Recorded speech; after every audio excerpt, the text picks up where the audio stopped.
سب دیکھنے اور سننے والوں کی خدمت میں محبت برا سلام عرفان احمد خان صاحب ہے۔ دنیا کے کیا حالات ہے، ایران کے بارے میں آپ سب کو ہم نے ایک پروگرام میں بتایا تھا کہ ایک ایسا نیٹ ورک پکڑا گیا ہے جو وہاں سے انفارمیشن دے رہا تھا۔ خان صاحب کیا خبریں ہیں آپ کے پاس؟ خبریں مارک صاحب، جنرل خبریں جو دنیا سن رہی ہے وہی ہمارے پاس ہے۔ ایران کے معاملے میں فکر مندی والی بات جو ہے وہ کچھ بڑھ رہی ہے، اور نہ ایران پیچھے ہٹنے کو تیار ہے اور نہ ہی وہ اسرائیل جو ہے وہ امریکہ کی بات ماننے کو تیار ہے۔ جو بظاہر انالیسس سنتے ہیں ہم، اس سے ایسا لگتا ہے کہ بھئی امریکہ تو اس فیور میں نہیں لگتا کہ وہ اس وقت جنگ چھیڑے اسرائیل جو ہے، لیکن اسرائیل جو ہے وہ بدلہ لینے پر تلا ہوا ہے۔ اور دوسری طرف جو ایران ہے اس نے بھی جو وزٹ کیا ہے 5 ممالک کا وزیر خارجہ نے ایران کے، اس کے بارے میں تفصیل اب یہی آئی ہے کہ اس نے صاف کہہ دیا ہے تمام مسلمان ممالک سے 5-6 دنوں میں مل کے آیا ہے، سعودی عرب سے، قطر سے، اردن سے، جارڈن سے، اور کہ بھئی جس ملک کے اوپر سے ہمارے پر وہ میزائل یا وہ گزر کے آئے تو ہم اس کو اپنے پر حملہ تصور کریں گے، اس ملک کو ہم شامل کریں گے کہ وہ اسرائیل کا ساتھ دے رہا ہے اور ہمیں تباہ کرنے کے لیے ہمارے خلاف، تو اس لیے ہم پھر اس کا بدلہ جو ہے وہ اسرائیل سے نہیں لیں گے، ان ممالک سے بھی لیں گے جن کے اوپر سے وہ گزر کے آئیں گے میزائل وغیرہ جو ہے، تو جو بھی وہ حملے کے لیے رستہ اختیار کرے گا۔ تو یہ ایک خطرناک بات ہے جس کا صاف مطلب یہ ہے کہ یہ مسلمانوں کے درمیان آپس میں لڑائی کے امکانات جو ہیں وہ سر اٹھا رہے ہیں، کیونکہ شیعہ سنی کا جو معاملہ ہے آپ کو پتہ ہی ہے کہ عالم اسلام میں یہ 2 گروپس جو ہے بڑے کھل کے ایک دوسرے کے خلاف ہے، اور اگر امریکن پریشر میں آ کے اس کا ساتھ دے دیا اسرائیل کا، انہوں نے مسلمان ممالک نے، قطر نے یا جارڈن نے، جارڈن چھوٹا سا ملک ہے، جارڈن کے اندر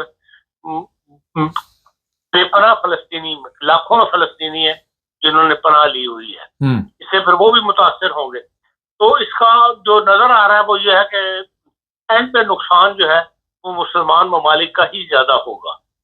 تو اس لحاظ سے ان معاملات کو سلجھانے کے لیے ابھی تک عالم اسلام میں کوئی ایسا مدبر آدمی نہیں ہے، ایسا سیاسی دماغ والا آدمی نہیں ہے جو اس صورتحال کو ضد سے باہر نکال کے اور جو ہے ساری صورتحال کو سامنے رکھ کے مسلمانوں کو گائیڈ کر سکے کہ ان حالات میں ہمیں کیا کرنا چاہیے۔ مسلمانوں میں اتحاد نہیں ہے، سب کی ڈائریکشن جو ہے وہ اپنی اپنی ہے، اور یہ بھی ایک نقصان کا باعث ہے جس سے دشمن فائدہ اٹھاتے ہیں۔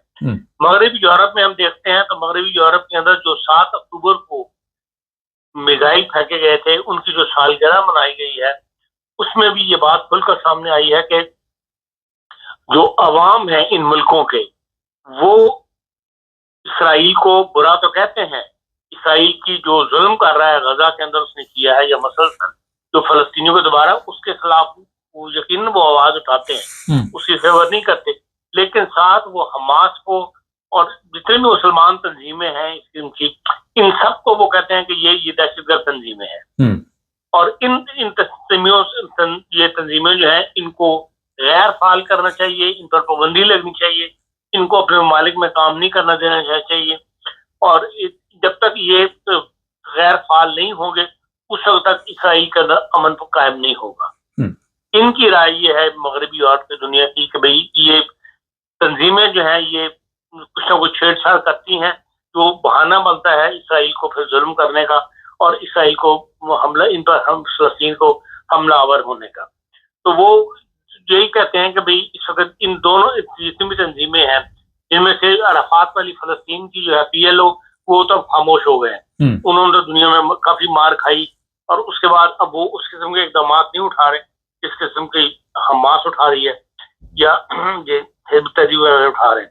تو اس لحاظ سے مغربی دنیا بھی جو ہے، جو حکومتیں تو ہیں اسرائیل کے ساتھ، وہ تو نہ بھی چاہیں تو وہ اسرائیل کا سوائے جو فرانس ہے جو کھل کر بات کرتا ہے اسرائیل کے خلاف، ورنہ باقی تو سب امریکہ کے برطانیہ کے پٹھوں، اور جو مغربی مطلب جو مغرب کا ساری جو ہے وہ انہی کا ساتھ دیتا ہے اسرائیل کا، اور عوام بھی ہم دیکھ رہے ہیں کہ ان کا مزاج بھی یہی ہے کہ وہ اسرائیل مطلب اسرائیل کو زیادتی کرنے والا ملک مانتے ہیں، لیکن فلسطینیوں کی مظلومیت جو ہے اس کو وہ مانتے ہیں، ان کے ساتھ ان کی جتنی بھی تنظیمیں ہیں ان کے ساتھ کہ بھئی یہ جہاد کا جو تصور ہے ان کا یہ آرام سے نہیں بیٹھے دیتا، اور ان کے اس خیال کو جو تقویت ملتی ہے، میں سمجھتا ہوں وہ جو 7 اکتوبر کے دن جرمنی کے اندر اس قدر وہ ایف ایم ریڈیو ہے، انہوں نے فلسطینیوں سے انٹرویوز کیا، پورے جرمنی کے اندر پھیل کے جتنے پھیلے ہوئے فلسطینی ہیں،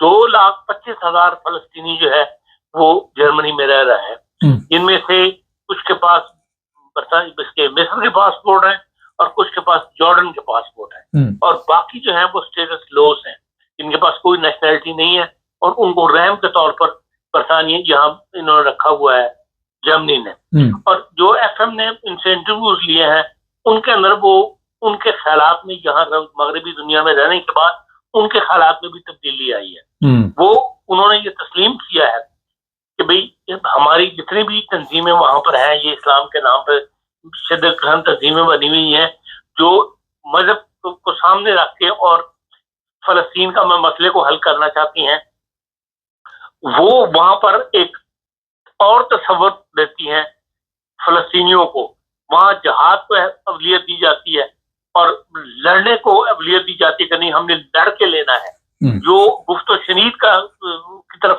یہ نہیں آتے، یہ گفت و شنید سے مسائل کو حل کرنے کی طرف یہ نہیں آتے، بلکہ جو ہر تنظیم کا لائے عمل یہ ہے، ہر تنظیم کا مقرر یہی کہتا ہے کہ بھئی ہم نے اسرائیل کو تباہ و برباد کر دینا ہے، ابھی تک تباہ و برباد تو نہیں کر سکے بلکہ الٹا نقصان ہم نے کیا ہے۔ ابھی بھی اسرائیل کے اندر جن لوگوں نے قربانیاں دی ہیں، ہزاروں ہزار 50-100 پر آدمی مر گیا ہے، ان کے بچوں کو پوچھے، ان کے بڑوں کو پوچھے، جو خاندان کے افراد بچ گئے وہ یہی کہتے ہیں کہ نہیں ہم قربانی دیں گے اور ہم اسرائیل سے لڑ کے اسرائیل لیں گے۔ لیکن جو مغربی دنیا میں ان کی سوچ میں تبدیلی آئی، یہ چاہتے ہیں کہ بھئی امن کے ساتھ گفت و شنید کی جائے، اسرائیل کو مجبور کیا جائے وہ گفت و شنید کے ساتھ، اور اکثریت نے تو یہ بھی کہا کہ جو اب حالات اس قدر بدل چکے ہیں دنیا کے کہ بھئی وہاں پر خالی یہ کہ ہم اسرائیل کو نکال باہر کریں اور فلسطین خالی وہ فلسطین کی سرزمین کہلائے، یہ ممکن نہیں رہا۔ نئے حالات کے اندر وہ کہتے ہیں کہ 2 اسٹیٹس جو ہے وہ 2 اسٹیٹس کا تھیوری ہے اس کو تسلیم کر لینا چاہیے، اور ایسی سرحد بندی کر دینی چاہیے کہ نہ جو فلسطینیوں کو تنگ کر سکیں اور نہ فلسطینی جو ہے وہ جو کو سرد کریں۔ اب یہ سوچ جو ہے جو مغربی دنیا میں فلسطینی آ گئے ہیں ان میں بھی ڈیولپ ہو رہی ہے، اور اگر خدا نخواستہ جنگ وغیرہ ہوئی تو یہی سوچ جو مغربی دنیا کی آواز کے ساتھ جو فلسطینی ہیں وہ بھی انہی خیالات کو سپورٹ کریں گے۔ ان حالات کے اندر میں نہیں سمجھتا کہ جنگ ہونی چاہیے، یا ایران کو کوئی نہ کوئی سمجھانے والی طاقت ایسی ابھرنی چاہیے جو تمام مسلمانوں کو بھی، بلکہ جو 2 نیشن تھیوری ہے جو امریکہ کی تجویز تھی اور یونائیٹڈ نیشن نے بھی اس کو یس کیا ہوا ہے اور دنیا کے بیشتر ممالک اس کو اوپر ایگری ہیں، اسی کو اوپر کام ہونا چاہیے اور اسی کو سامنے رکھ کے جو ہے وہ نئی جنگ بندی جو ہے وہ ہونی چاہیے صحیح کے اندر۔ جی اچھا خان صاحب تھوڑا سا پاکستان کے بارے میں بات چیت کر لیں، حالات دن بہ دن بگڑتے جا رہے ہیں، 15 تاریخ کو دوبارہ یہ بتایا جا رہا ہے کہ ڈی چوک میں اکٹھے ہوں گے، اوپر سے دوسرے مہمان بھی آ رہے ہیں، کیا دیکھتے ہیں آنے والے دنوں میں پاکستان میں؟ تو صورتحال دن بہ دن بگڑتی جا رہی ہے۔ تحریک انصاف پیچھے نہیں ہٹتی اپنے اس فیصلے سے تو یہ اس کو ان پاپولر کرے گی پارٹی کو۔ اگر 15 تاریخ کو غیر ملکی مہمانوں کے دوران اس قسم کا واقعہ ہوا یا پولیس کو بظاہر ہے کہ پھر روکنے کے لیے سزا فورس ہی ہوتی ہے کہ فورس کے ساتھ ان کو روکیں گے مظاہرین کو، تو اس سے غلط پیغام جائے گا، لیکن ساتھ تحریک انصاف جو ہے اس کو بھی دھچکا لگے گا۔ تحریک انصاف کے اندر اس سے بھی ایک دھڑا موجود ہے، بڑا دھڑا موجود ہے، جو نہیں چاہتا کہ یہ 15 تاریخ کو ہمارا مظاہرہ کیجیے، وہ یہی چاہتے ہیں کہ 4 دن انتظار کرنے کے بعد جب غیر ملکی مہمان چلے جائیں پھر ہم جو اپنی کارروائی کرنا چاہتے ہیں، جو بھی احتجاج کرنا چاہتے ہیں، اسے احتجاج کا سلسلہ جاری رکھنا چاہتے ہیں تو ہم جاری رکھیں، لیکن ان دوران نہیں ہونا چاہیے۔ لیکن نظر یہی آ رہا ہے کہ بھئی تحریک انصاف کا ایک دھڑا جو ہے وہ اس مجبور اپنی عمران خان کی اس بات کے ساتھ دینے کو تیار ہے کہ 15 تاریخ کو ہمیں مظاہرہ کرنا چاہیے۔ بہرحال اگر یہ اقدام کھا لیا تو پھر تحریک انصاف اپنی جڑ خود جگڑ اپنے لیے کھودے گی۔ خان صاحب یہ بتائیے، ایک آج میں بھی دیکھ رہا تھا کہ 8 رکنی پارلیمنٹری کمیٹی بنائی گئی ہے جو فیصلہ کرے گی کہ 3 جو سینئر جج ہیں ان میں سے ایک کا نام چیف جسٹس کے لیے آئے گا. تو پہلے تو حق بن رہا تھا جسٹس منصور کا، تو اب کیا ہوا؟ بات یہ ہے کہ دیکھیں یہ سب ہماری جو تجزیہ نگار ہے نا، یہ ان کی وہ ہے کہ جسٹس منصور کے ساتھ کا نام بھی بیچ میں لے لیتے ہیں، فائز عیسیٰ کا نام بھی لیتے ہیں. کبھی بھی جو فیصلہ کرنے والی قوتیں ہوتی ہیں ان میں یہ ایک بات سامنے نہیں آتی، جو حالات کے مطابق اس کے سامنے اس کے مطابق فیصلہ کیا جاتا ہے. یہ کہیں بھی ہم نے جرمنی میں کبھی نہیں سنا کہ بحث چھوڑ گئی ہو کہ جی فلانا ریٹائر ہو رہا فلانے سن کے اس کے بعد فلانے کو لگنا چاہیے. یہ ہمارے کلچر کی باتیں ہیں، مغربی دنیا کی پڑھی لکھی سوسائٹی میں ایسا نہیں ہوتا. یہ ہم اپنے دیکھ رہے ہیں کہ ہر بات کو جو ہے وہ ایک خاص ڈائریکشن کے اندر لے جایا جاتا ہے. اپنی جو سوچ ہے وہ سامنے ضرور اس کو ایسا بیان کیا جاتا ہے جیسے کہ فیصلہ ہاں یہی ہونا ہے. ایسی بات نہیں ہے. جو کمیٹی بنی ہے وہ جو قائمہ کمیٹی ہے اس کے اندر ایک سب کمیٹی بنائی گئی ہے، اس لیے کہ تین چار مسودات ہیں، بہت سارے باتوں پر اتفاق ہو گیا ہے. جن باتوں پر اتفاق نہیں ہو رہا، جیسے کہ مولانا فضل الرحمان صاحب کا موقف یہ ہے کہ آئینی عدالت نام بنائی جائے، سپریم کورٹ کے اندر ہی ایک مستقل بینچ بنا دیا جائے جو آئینی مقدمات کو سنے گا. اس قسم کے جو اختلافات ابھی باقی ہیں ان کو حل کرنے کے لیے انہوں نے ایک سب کمیٹی بنا دی ہے اور وہ اس کے اوپر کام کرے گی. منڈے کو اس کا اجلاس ہے اور اس کے بعد وہ فائنل ہوگا. جو آئینی مسودہ یہ جو آئینی ترمیم ہے وہ اس کو فائنل کرنے کے لیے یہ سب کمیٹی بنائی گئی ہے. ورنہ اور سب کمیٹیوں کو خاص مقصد نہیں ہے، خاص منصور علی خان کے لیے بھی نہیں. ہاں اس کے اندر یہ تجویز کیا گیا ہے جو نیا مسودہ ہے کہ چیف جسٹس جو ہو وہ 3 سینئرز میں سے کسی ایک کو مقرر کیا جائے. اس طرح کے جرنیلوں کے ساتھ ہے کہ بھئی 3 یا 5 جرنیل جو ہوتے ہیں سینئرز ان میں سے کسی ایک طرح کیا جاتا ہے.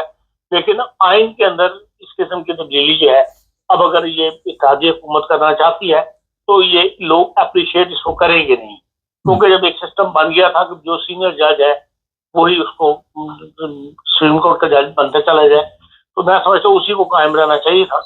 تو یہ باتیں اس قسم کی باتیں مداخلت کر کے تو سپریم کورٹ پر اپنا قبضہ جمانے والی بات ہے سیاسی لوگوں کی. خان صاحب آخر میں یہ بتائیے کہ آئے دن احمدیوں کی مساجد کے اب مساجد پہ حملے ہو رہے ہیں، سپریم کورٹ کا تحریری فیصلہ بھی آ گیا، تو اس پہ کم ہونے کی بجائے تیزی کیوں آ رہی ہے؟ کیونکہ اب تو کوئی ہفتہ باقی نہیں جاتا جب کوئی ہمارے پاس اطلاع نہ ہو کہ فلاں جگہ پہ حملہ ہو گیا، فلاں جگہ پہ حملہ ہو گیا. کمی کیوں نہیں آ رہی؟ دیکھیں کمی کیا ہے، یہ بات بڑھ گئی ہے اور اس کے اندر ایک نیا عنصر شامل ہو گیا ہے. پہلے ٹی ایل پی والے خود کرتے تھے یا ٹی ایل پی والوں کا مجموعہ جمع ہو جاتا تھا اور وہ کوشش کرتے تھے میناریں وغیرہ گرانے کی، اور پولیس کو اطلاع دی جاتی تھی، پولیس وہاں آتی تھی. اب جو ہو رہا ہے، جو واقعات ہوئے ہیں پچھلے 2 ہفتے کے درمیان، اس میں یہ ہے کہ وہ پولیس والی خود آئے ہیں. ٹی ایل پی والوں نے پولیس کے پاس جا کے ان کو مجبور کیا ہے کہ آپ جا کے یہ گرائیں. تو وہ ٹی ایل پی والوں کے کہنے میں آ کے پولیس جو ہے وہ آ کے گرا رہی ہے. اور فرق یہ ہے کہ اب باقاعدہ اپنے ٹرالی شادی لے کے آتے ہیں. ایک تو وہ رات کو گراتے ہیں پولیس والے تاکہ فلم وغیرہ نہ بن سکے، کیمرے آف کر دیتے ہیں. اس کے بعد پولیس والے گرا کے تو ملبہ شربت اٹھا کے لے جاتے ہیں، کوئی نشان بھی وہاں چھوڑ کے نہیں جاتے تو بھئی یہ ہم نے گرایا ہے. تو لیکن یہ باہر پتہ لگ جاتا ہے. تو یہ عنصر زیادہ خطرناک ہے بجائے اس کے کہ ریاستی ادارے ان کو روکیں کہ نہیں جو قانون کے مطابق چلیں، اور کہیں کہ نہیں قانون میں ان کی اجازت ہے کہ جو 74 سے پہلے کی بنی مساجد ہے ان کو ہم نہیں گرا سکتے. بجائے ان کو روکیں. اب یہ کام پولیس نے خود کرنا شروع کر دیا ہے اور 4-5 جگہ پولیس نے خود یہ کام کیا ہے. اور ٹی ایل والے موجود نہیں تھے یا وہ سائڈ پہ کھڑے رہے ہیں، یا راتوں کو جو پولیس نے 2 جگہ گرائی ہے تو وہاں پہ ٹی ایل پی کا کوئی بندہ نہیں تھا، کوئی ایسا رپورٹ نہیں آیا کہ یہاں ٹی ایل پی کا بندہ موجود تھا، پولیس والوں نے آ کے وہ گرا دیا. بہرحال یہ چیز بڑھ رہی ہے اور یہ پنجاب میں مصیبت آئی ہوئی ہے اور اس کے لیے ریاست جو ہے وہ اس میں شامل ہو رہی ہے. اس کے خلاف یا تو کوئی ریٹ ہونی چاہیے یا طارق سنگھ جس جسٹس کا وہ فیصلہ ہے اس وہاں پہ اپیل ہونی چاہیے. لیکن یہ ہے کہ بھئی ایک ڈر یہ حقیقت رہتا ہے کہ بھئی ہماری اپیل کو کوئی سنے گا نہیں، یا ہمیں جو انصاف جو ہے وہ غائب، ہمارے معاملات میں انصاف کیا نہیں جاتا، تو بجائے سے کوئی نئی پابندی لگوا لیں ہم. تو اس لیے میں سمجھتا ہوں کہ شاید نئی ایسا اقدام اٹھا رہی جماعت کی طرف سے. ورنہ بہرحال جو ریاست پنجاب کی حکومت جو کچھ کر رہی ہے وہ انصاف کیا، وہ تو ظلم کی انتہا جسے کہنا چاہیے. اپنے شہریوں کے لیے اپنے ملک کے اندر جو ہے وہ زمین تنگ کی جا رہی ہے. اچھا، آپ نے پنجاب کی بات کی، لاڑکانہ میں بھی واقعہ پیش آیا، 3 لوگوں کی ضمانت ہوئی تھی، علماء کے کہنے پہ وہ ضمانت منسوخ کر دی گئی، گرفتاریاں ہوئی، شاید آپ کو علم ہو. لاڑکانہ میں ایک واقعہ ہوا، باقی جگہ اکا دکا ہوتے ہیں، لیکن پنجاب میں تو روز کی بنیاد پہ اب ہو رہے ہیں نا. بہت شکریہ خان صاحب. آپ ایسا واقعہ دیکھ لیں، سن لیں. بہت شکریہ خان صاحب. ناظرین، تھوڑی سی میں آپ کو بتاؤں اسرائیل کی جو وزیر اعظم ہے، ان کی ایک ویڈیو مجھے صبح کسی نے بھیجی. انہوں نے 2 چیزیں دکھائی، ایک تو میزائل ایک دکھایا اور ایک ٹیکہ دکھایا کہ ہم کچھ لوگوں کو میزائل کے ذریعے مسلمانوں کو ماریں گے اور جو نہیں مریں گے ان کو اس ٹیکے کے ذریعے اس دنیا سے رخصت کریں گے. جب تک آپ بیٹھ کر کسی بھی ٹاپک پہ بات چیت نہیں کریں گے اور مسئلے کا حل ڈھونڈنے سے ملتا ہے. ہر جگہ پہ یہ آوازیں لگانے کہ ہم اس کو نہیں چھوڑیں گے، اس کو نہیں چھوڑیں گے. اب آگے سے جو دوسری طاقتیں ہیں وہ بھی طاقت میں، اور نقصان ہمارا ہو رہا ہے، لیکن اس کے باوجود مسلمانوں کو سمجھ نہیں آ رہی. کوئی نہ کوئی راستہ نکالنے کے لیے کوئی سمجھدار بندہ ان کو نہیں مل رہا. بدقسمتی ہے، مسلمانوں کی تاریخ بھی ایسے سے بڑی پڑی ہے اور ہمیشہ نقصان ہم نے اٹھایا، ہر جگہ پہ نقصان. آپ دیکھ لیں، اسپین دیکھ لیں، یہ اور بھی کئی چیزیں ہیں تاریخی، آپ کو پتہ چل جائیں گے. چینل کو سبسکرائب کریں، جڑے رہیں ہمارے ساتھ. آج آپ کے ساتھ ایک بہت ہی ضروری بات کرنی ہے، وہ یہ ہے کہ 9 بروزرز ٹی وی انٹرنیشنل جو ہمارا یوٹیوب چینل ہے، اگر آپ نے ابھی تک سبسکرائب نہیں کیا تو اسے سبسکرائب کر لیں. 1 لاکھ کے قریب جو سبسکرائبر ہے وہ ہونے والے ہیں اور اس میں آپ کے تعاون کی ضرورت ہے. جب 1 لاکھ ہو جائیں گے تو 9 بروزرز ٹی وی انٹرنیشنل کو سلور کارڈ ملے گا. اور آپ کے تو علم میں ہے کہ ہمارے پروگرام سچ پر اور حقیقت پر ہوتے ہیں، آپ کو مختلف ممالک کی انفارمیشن بھی دی جاتی ہے. تو جڑے رہیں میرے ساتھ اور سبسکرائب کرنا مت بھولیں. سب دیکھنے اور سننے والوں کی خدمت میں محبت بھرا سلام. سیاسی پناہ یورپ میں اس وقت سب سے بڑا مسئلہ بنا ہوا. اس کی وجہ یہ ہے کہ پوری دنیا سے لوگ یورپ کی طرف آتے ہیں. کل بھی کچھ لوگ میرے حال حادثے کا شکار ہوئے اور زندگی کی بازی ہار گئے، جو یہ کشتیوں کے ذریعے آتے ہیں. لیکن آج ایک ایسی چیز آپ کو میں بتاؤں گا کہ جن ممالک میں یہ آ کر پناہ لیتے تھے اور ان ممالک میں آ کر پھر روزگار بھی تلاش کرتے ہیں. سب سے پہلے تو یونان کا نام آ رہا ہے، پھر اٹلی ہے. لیکن اٹلی نے ایک ایسا کام کیا کہ جو لوگ بھی سیاسی پناہ لے وہاں پہ آئیں گے، اب ان کے ساتھ کیا سلوک ہوگا. اب اٹلی سے جو لوگ آگے آئیں گے، تھوڑا سا پہلے ان کا بتا دیتے ہیں، پھر آپ کو بتائیں گے کہ اٹلی میں جو بھی سیاسی پناہ والے ہیں وہ کہاں جائیں گے. کیونکہ جرمنی یہ فرض کرے، جرمنی نے اپنے بارڈر سخت کر دی. جب انہیں پتہ چلے گا کہ یہ بندہ اٹلی سے یہاں پہ آیا، بارڈر کراس کرتا کرتا یہاں پہ پہنچا ہے، فرانس میں نہیں پکڑا گیا یا راستے میں کہیں اور نہیں چیک ہوا، تو اس کو جناب دوبارہ اٹلی کے حوالے کیا جائے. اب اٹلی جو ہے وہ پھر یہ فیصلہ کرے گا کہ اس کا کیا کرنا ہے. اسی طرح ہالینڈ ہے، اسی طرح دوسرے ممالک ہے. یہ بھی میں بتا دوں کہ آسٹریا، وہاں سے بھی یہ خبریں ہیں کہ وہاں بھی سختی ہوگی ہے. انہوں نے بھی کہا کہ جو سیاسی پناہ والے ہیں، جو بڑی عدالت ہے ان کی، کہ ان کو واپس بھیجا جائے، جو فرفاسن گریفت ہے یا جسے آپ سپریم کورٹ کہہ سکتے ہیں. تو اب جو لوگ بھی اٹلی میں آئیں گے ان کو اٹلی میں نہیں رکھا جائے گا. اٹلی سے انہیں جناب البانیہ بھیجا جائے گا. البانیہ میں کیمپ بنا دیے گئے ہیں اور وہ ان کیمپوں میں رہیں گے. یہ ایک ایسی گیم ڈالی گئی ہے، یورپ کا پہلا ملک ہے یہ. پہلے آپ کو پتا ہے کہ انگلینڈ نے بھی اس طرح کا کام کرنا شروع کیا تھا، مگر وہ روانڈا کافی دور تھا. تو اب انہوں نے البانیہ میں کیمپ جو بنائے ہیں وہاں ان لوگوں کو بھیجا جائے گا. اور اٹلی میں ایسے لوگ جو آ کے سیاسی پناہ کروائیں گے ان کو وہاں پہ نہیں رکھا جائے گا. جتنے بھی لوگ آئیں گے جیسے ہی یہ درخواست دیں گے، یہ جو بھی طریقہ ہوگا 100 200 جتنے بھی لوگ اکٹھے ہوئے ان کو وہاں پہ بھیجیں گے. اور البانیہ کے بارے میں تھوڑا سا بتا دیتا ہوں. میں گیا ہوں وہاں پہ، شاید 1 دفعہ کہ 2 دفعہ گیا ہوں. تو وہاں کے حالات یہ ہیں کہ مہنگائی بہت زیادہ ہے وہاں پہ.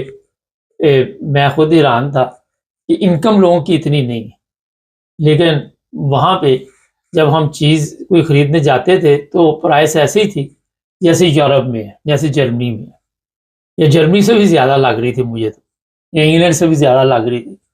میں نے جب اس کے متعلق تھوڑی سی انکوائری کی کہ یہاں پہ یہ لوگوں کی انکم جو ہے، اگر آپ نے بالوں کی کٹنگ کروائی ہے تو تقریباً 4 یورو بنے تھے، 4 یورو اس نے میرے سے لیے. اور پھر اسی طرح دوسری جو انکم کے ذرائع تھے وہ بھی اسی طرح تھے، لیکن پیٹرول کی قیمت جو جرمنی میں تھی اس کے برابر تھی. اور اگر کچھ آپ نے خریداری میں کپڑے وغیرہ خریدنے تو ان کی پرائس بھی بڑی ہائی تھی. حالانکہ اگر جرمنی میں جائیں تو زیادہ کوالٹی ہر چیز ہے.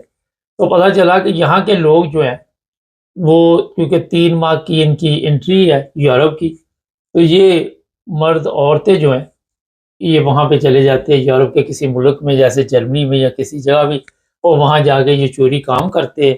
اور 3 ماہ کام کرنے کے بعد یہ پھر پیسے جو ہوتے ہیں یہ وزار البانیہ بھیجتے ہیں. لیکن جو چیز وہاں پہ میں نے دیکھی کہ گھر بڑے بن رہے تھے، کافی اچھے اور بڑے بڑے گھر جو تھے وہاں پہ زیر تعمیر نظروں سے گزر رہے تھے. ہم نے کافی گھوما پھرا، کافی سیر کی، کچھ پرانی چیزیں بھی وہاں کی دیکھی. لیکن زیادہ گھر اسی طرح تھے. ایک گھر یہاں پہ ایک کافی دور، فاصلے بہت زیادہ تھے. اور وہاں پہ کیمپ بنانے کا یہ مقصد تھا، جو اصل بات ہے وہ یہ ہے کہ کام نہیں وہاں پہ ملے گا، اور وہاں سے آپ یورپ بھی نہیں آ سکیں گے.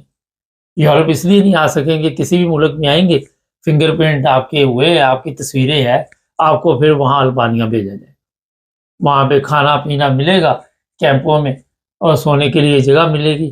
اور وہاں ایسی جگہ پہ کیمپ بنائے جائیں گے جہاں پہ آبادی وغیرہ ویسے ہی کافی دور دور تک ہے، اور آپ وہاں پہ بیٹھ کے اپنے زندگی کے دن جو ہیں پھر کس طرح پورے کریں گے یا کس طرح گزاریں گے، یہ کافی مشکل کام. اصل مقصد یہ ہے کہ جب وہاں پہ کیمپ بن گئے ہیں اب، اور لوگوں کو وہاں پہ بھیجا جائے گا تو لوگ بھی کہیں گے جناب اٹلی نہ آنا. اور جب وہ کہیں گے اٹلی نہ آنا تو اٹلی سے گزر کے جیسے ہی آپ یورپ کی طرف آئیں گے 2 3 راستے میں اگر کہیں بھی چیک ہو گئے پھر آپ کو اٹلی واپس بھیجا جائے یا یونان بھیجا جائے گا. یونان کی حالت آپ سب کے علم میں ہے کہ پہلے کوئی اتنی اچھی نہیں ہے. وہاں پہ غیر ملکی جس طرح پہنچتے ہیں پھر وہ یونان کے لوگ ان سے کتنے تانگ ہیں وہ بھی آپ سب کے علم. ہو سکتا ہے آنے والے دنوں میں جرمنی بھی اس طرح کا قدم اٹھائے. جب ایک جگہ سے تجربہ ٹھیک ہوتا ہے، اچھے رزلٹ آتے ہیں، تو پھر دوسرے ممالک بھی اس طرح توجہ دینی شروع کر دیتے ہیں. میں خود حیران تھا کہ یہ البانیہ کا انتخاب کیوں کیا گیا.